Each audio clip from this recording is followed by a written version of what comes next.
My name is Mike Garlia. And I'm Steve Jones. When Steps, the Backstreet Boys and Westlife dominated the pop charts, we decided to write a script. Based on our experiences as holiday entertainers. It's sat in an attic for the last 16 years. How terrible is the writing? How awful will the acting be? Only you can help us decide. This is Bad Scripts.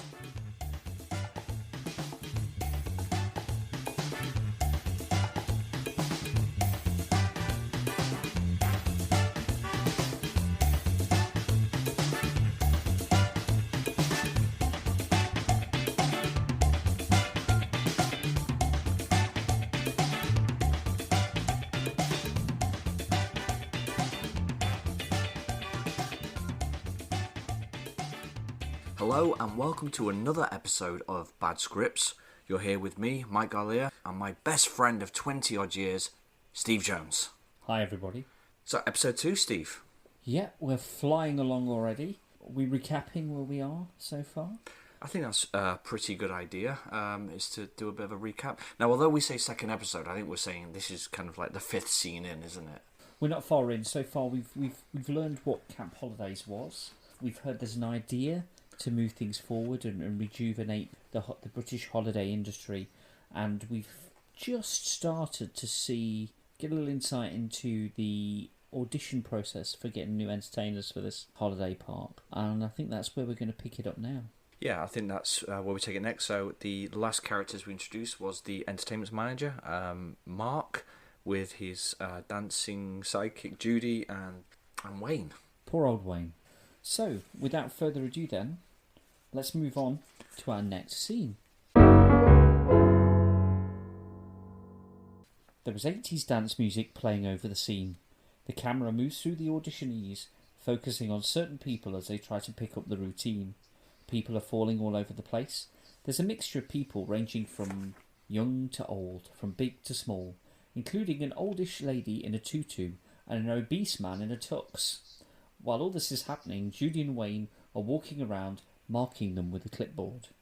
Internal nightclub office. Mark is sat at a desk, interviewing a young lady. So, Donna, what can you as a performer offer the company? Sorry?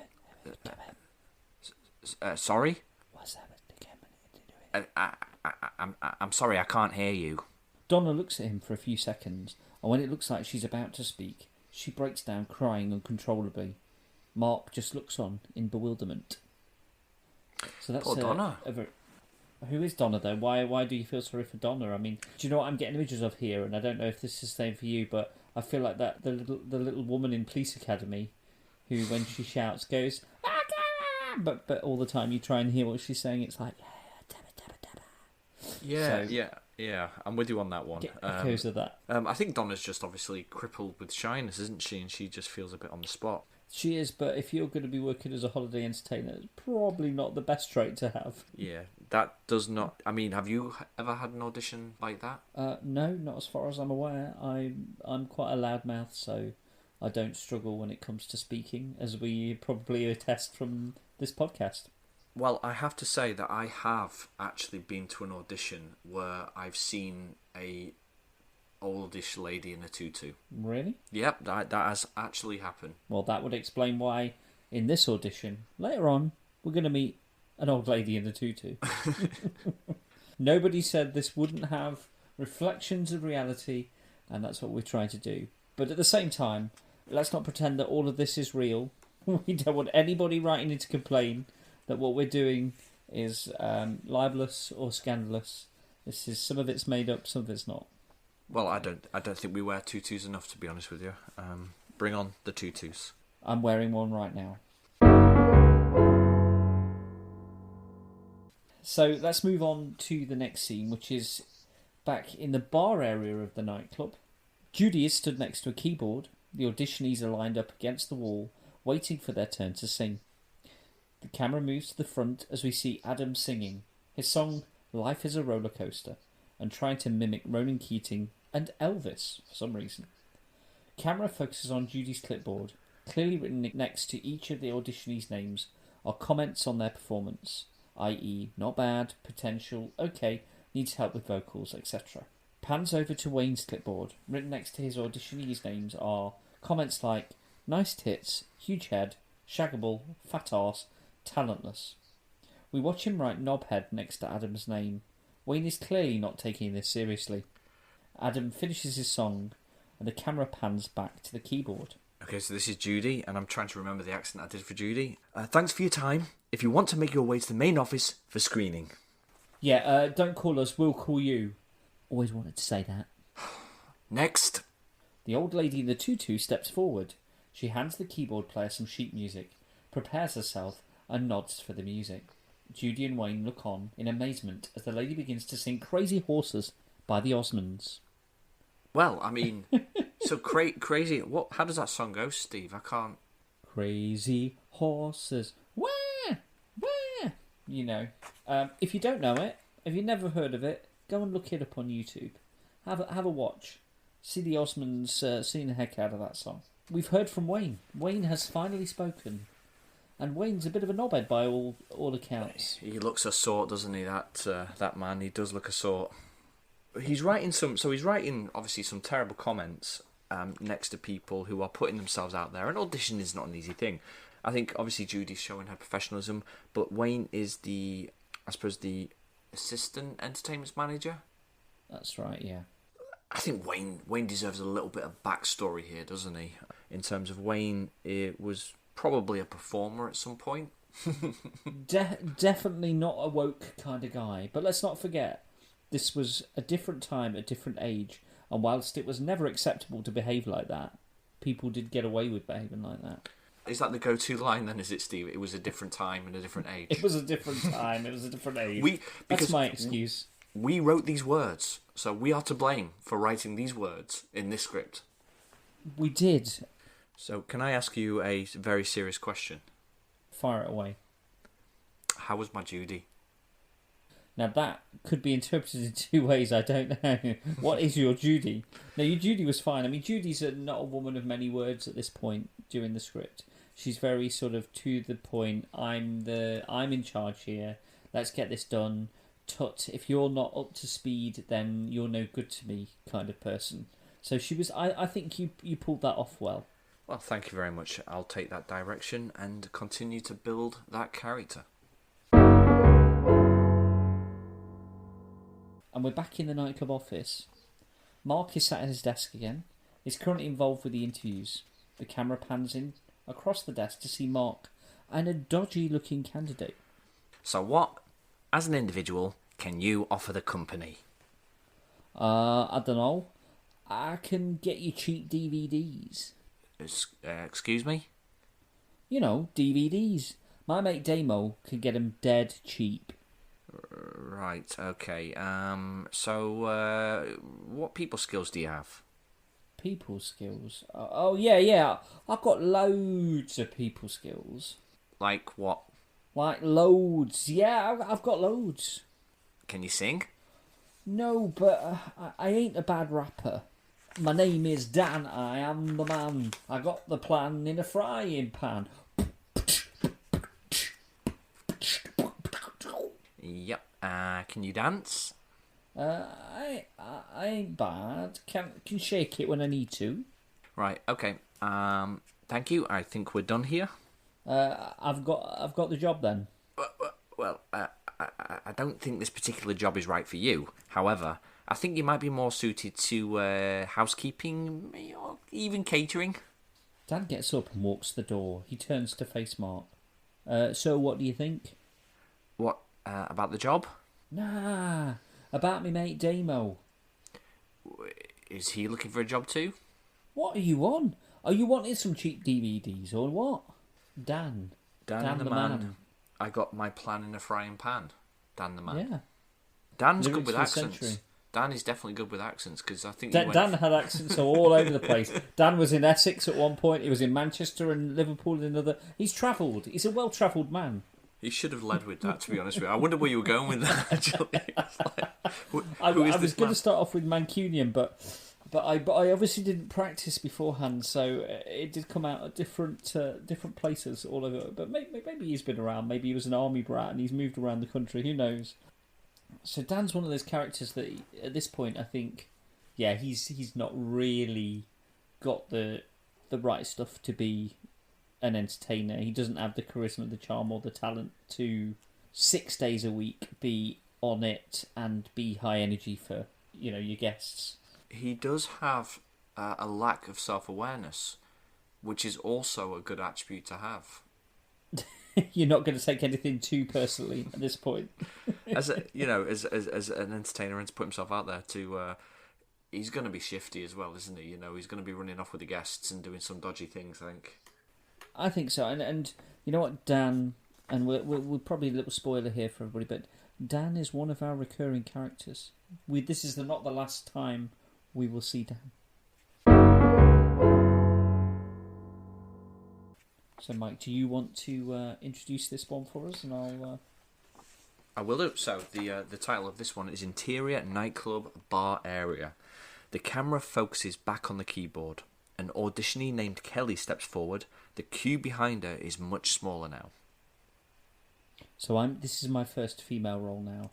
So I'm getting into character for this. Good luck. Thanks. Okay, I'll have B flat major. I'll count you in on 4. This is a song from one of my favourite musicals. It has special meaning to me. Judy and Wayne look at each other, obviously impressed by her professionalism.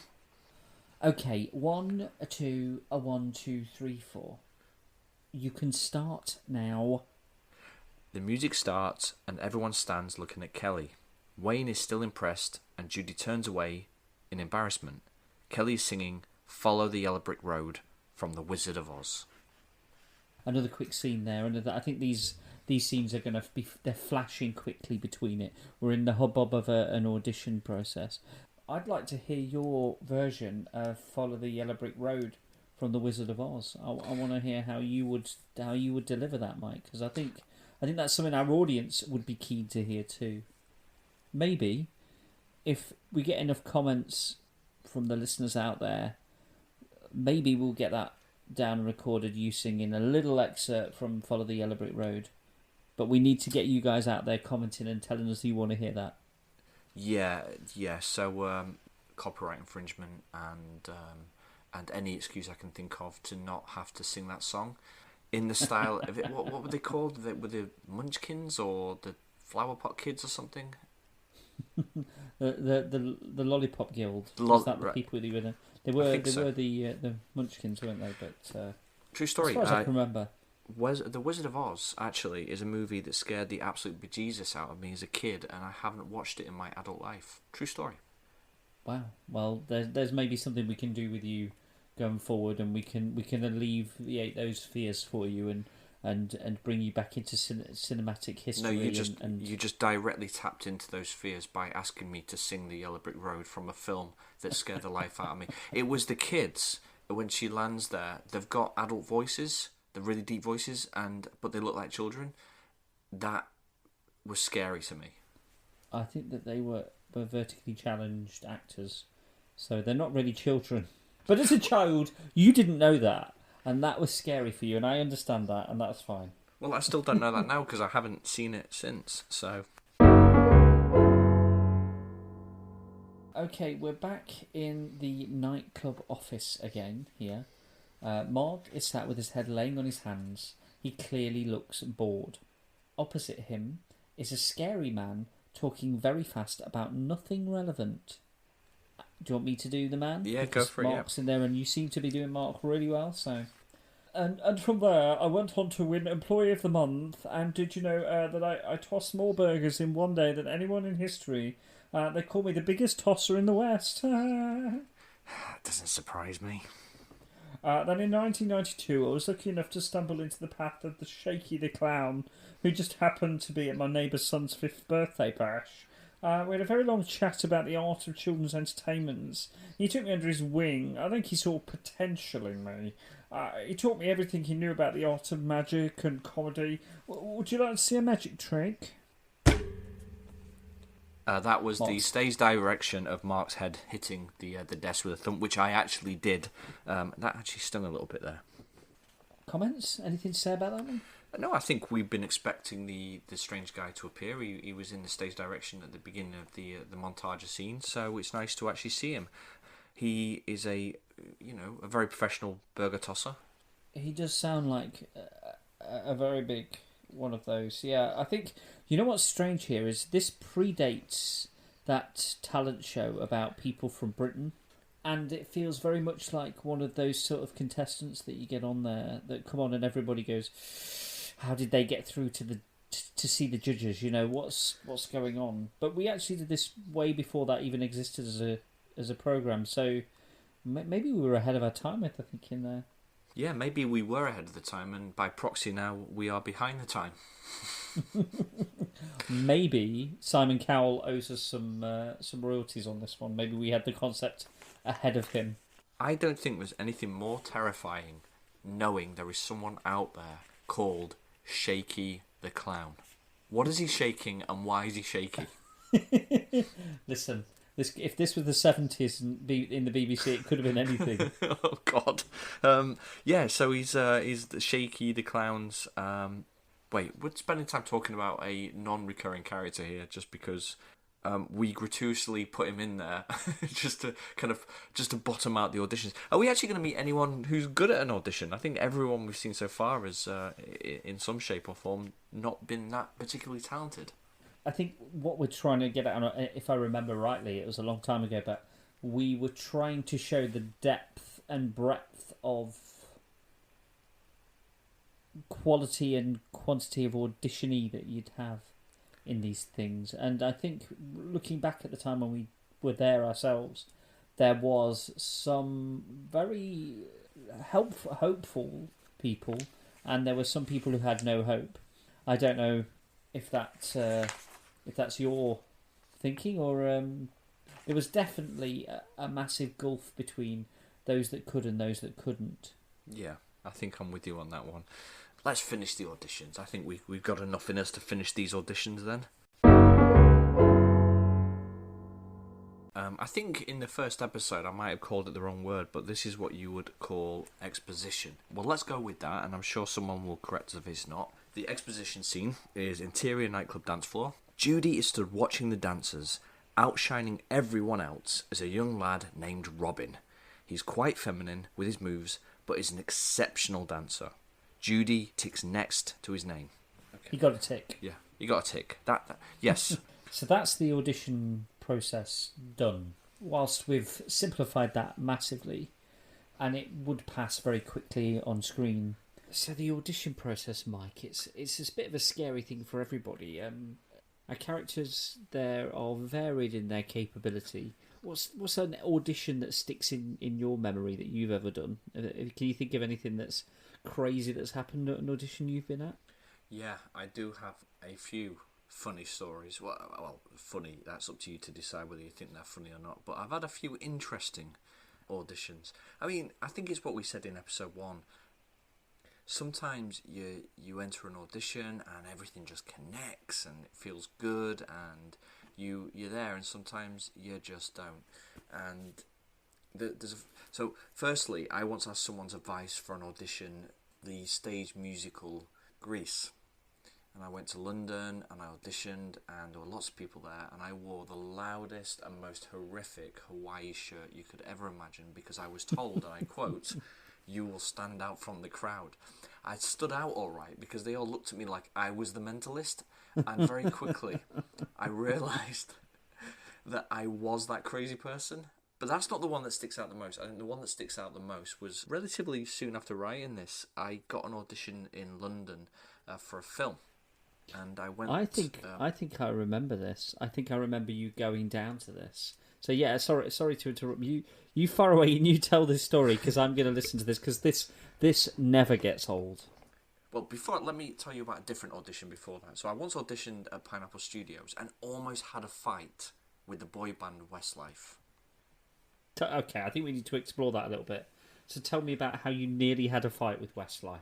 I was auditioning for a boy band with a friend of mine, and I was called back, and my friend wasn't, and I was feeling really good. It was a really cold day, kind of late October, absolutely freezing. So we went to the cafe in Pineapple Studios to have a cuppa, and we were sitting there, and these 5 very, very, very distinguishable and handsome young men walked in and sat around us, and they started asking us questions about what we were doing there, and they were all Irish, and we were explaining to them that we were auditioning for this boy band. Now, my friend who I was with at the time, he was not happy that he wasn't going through to the next audition, and I was really buzzing. And then they started to goad us and kind of take the mick a little bit, as you do, around, do you think you've got what it takes to be in a boy band? And me being cocky and brash at 18 was like, yes, I think I've got what it takes. Do you think you've got what it takes to be in a boy band? And they all started laughing, and that just set my friend off. And then suddenly we all stood up, and there was a little bit of a tussle, and then this guy came in, he took them away. And then 2 months later, Westlife exploded onto the scene. Yeah, that was them, and I've never quite forgotten that. So that was one of my auditions, and that really, actually, when I talk about something connecting, in my first audition, I was dancing to Busta Rhymes' Night Rider remix, and everything just connected. Classic. My second one, I had to follow this guy who was doing lots and lots of breakdancing and flipping around and stuff. And watching him go, I thought that would be a good idea to go down, bearing in mind I can't breakdance. And at one point, you find yourself on the floor with nowhere to go, other than just try and casually stand up as best, where the music switches off and they go, thanks. And that's that. Don't call us, we'll call you. It was totally that. So anyway, flash forward a few years. I went down to London, as you know, Steve, and I auditioned for this film, and I was in the lobby of this hotel, and there were lots of guys there, all my age, all talking around, and this rumour started to come around that part of the requirements of the audition was you had to get naked. And there were guys leaving. Stop there. So you're telling me, as part of the audition, in a hotel in London, you needed to be naked. Was there some context around that? Was it? No. What I said was a rumour was going around that you had to get naked. So I was sitting there and stuff, and we were living in Manchester at the time, and I was already late for the audition, and because there was a problem with the train, I'd called ahead. Yeah, this rumour was circling. I could see people leaving. I'm thinking every guy that leaves is a step closer to getting this part in this film. And I think the concept of the film was around the kind of the guards at St James's Palace, sexual awakening, all that type of stuff. So right on my street. And no, sorry, not right on my street. I meant the age bracket. Right. Okay. Anyway, right. Okay. Yeah. We'll delve into that more later on in the episodes. But go on. So I went to this hotel room and I knocked on the door, and the door opened, and there was this Irish man in there by himself with one bed, a camera and a tripod, and I walked in, and he gave me some simple direction, and he said, I want you to stand over here, and I want you to say your name into the camera, which I did. He said, great. What I'd like you to do next is to take off your clothes, do some star jumps and some press ups, and talk about why God loves you. And at this point, you turned round and said, "No, I'm not doing that. No part is worth this kind of humiliation." Yeah. If that's what you would like to believe, then we'll go with that. The reality was, I dropped my pants and I took one for the team, my friend. Whoa. Now I'm stopping you again. Then, when you say took one for the team, what can you just elaborate on that for me, please? I don't think I can. I don't. So you did star jumps and you did press ups, fully nude in front of a lone man in a hotel room in London while he videoed you. Yes, and I also had to pretend I was having a shower and then get ready for bed. Now, if anybody out there has seen a DVD in the adult section about auditions, you might have seen Mike. As I said, that was also quite a cold day as well. And any excuse. And yes, if that is out there and someone has seen it, please send me it for my show reel. Rest assured, I didn't get the part. I never saw the film. So yeah, some Irishmen really want to watch on that one. But it's I'm sure for people that have been to auditions and we're laughing and joking about it, enough time has passed. I remember speaking to you about it, saying, "Do you think this is normal?" And I remember ringing my agent up and saying he wants me to do it. And I think he also said, "Just get on with it, just get on with it, lad." He was a Mancunian. He was your agent as well, I believe, Stephen. He was like, "Lad, just get on with it."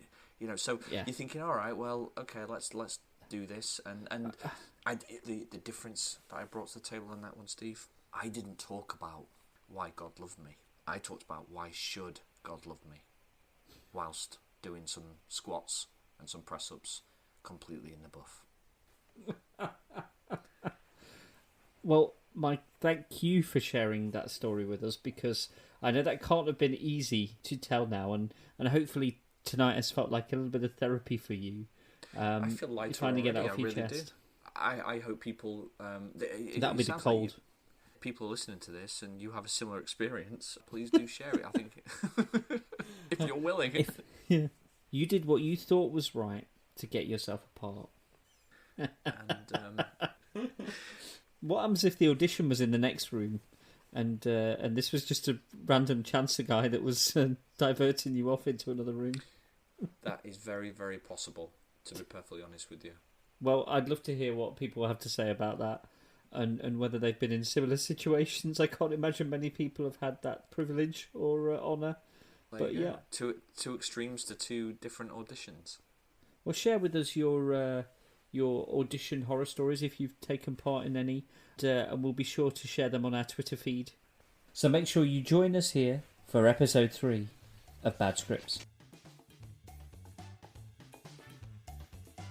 Bad Scripts was written and performed by Mike Garlia and Steve Jones, a Beach Tide production.